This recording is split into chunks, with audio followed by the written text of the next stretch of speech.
Very tough act to follow. My name's Oz. Yep, you heard it right. Oh, wait, I need to breathe just after that one, my girlfriend.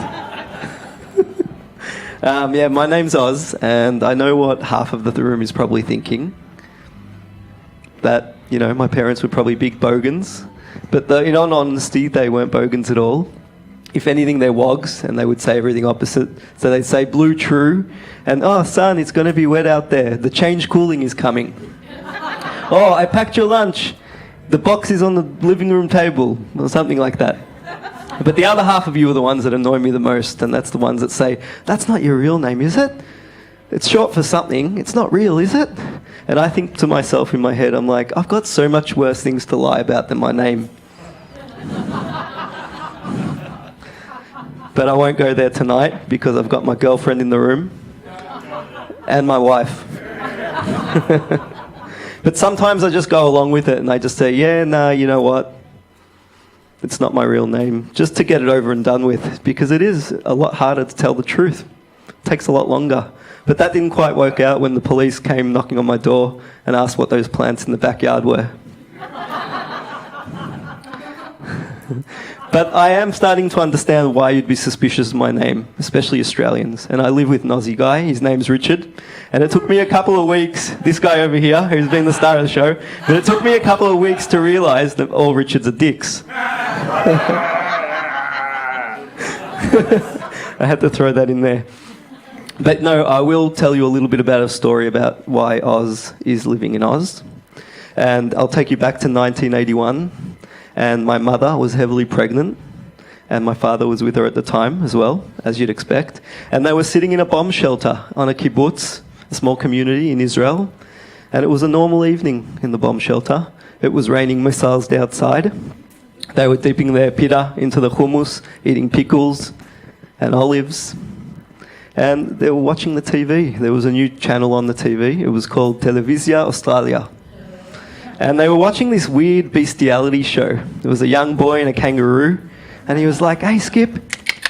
Hey, Skip. Yeah, you like that, Skip? Oh, yeah, you like that. Yeah, I know that's not your tail. But they were waiting for the main event. It was a 5-day extravaganza. It was a show that was born specifically at that time of wartime to Israel, and it was a guaranteed cure for insomnia, the cricket.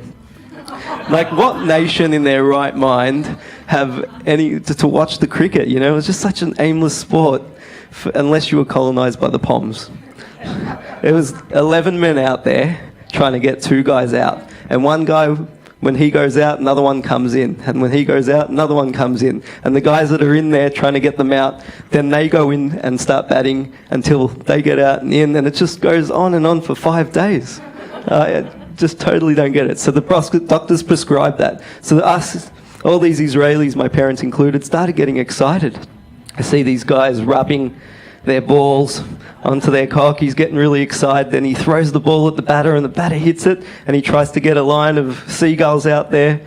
And then the ball ends up with another guy who's an off-duty carpenter who gets his little sandpaper on there. And it all starts again, and the guys get really randy out there, like the crowd starts chanting, the guys are drinking copious amounts of alcohol to deal with all this boredom. And finally, they start chanting and running, and guys take off their clothes and run on the field, and they, these other fat guys in high-vis start chasing them. No one knows what's going on there, but they're getting really excited. And finally, my mum, she starts going into labour. And the whole crowd starts chanting, Aussie, Aussie, Aussie, oi, oi, oi, Aussie, Aussie, Aussie, oi, oi, oi. And I'm born right there and then. And my mum and dad say, we must call our son, our firstborn son, Oz. The cricket gods were listening, and 5 years later, we end up living in Australia. My brother, he wasn't so lucky. He was born just a couple of years later, and they named him Frankston. Look, that's all I've got for tonight. Thank you very much. I am free for bookings, weddings and bar mitzvahs, and I can do 2-for-1 deals with my girlfriend. We'll come together. I really appreciate it. Thank you. Oz Alima!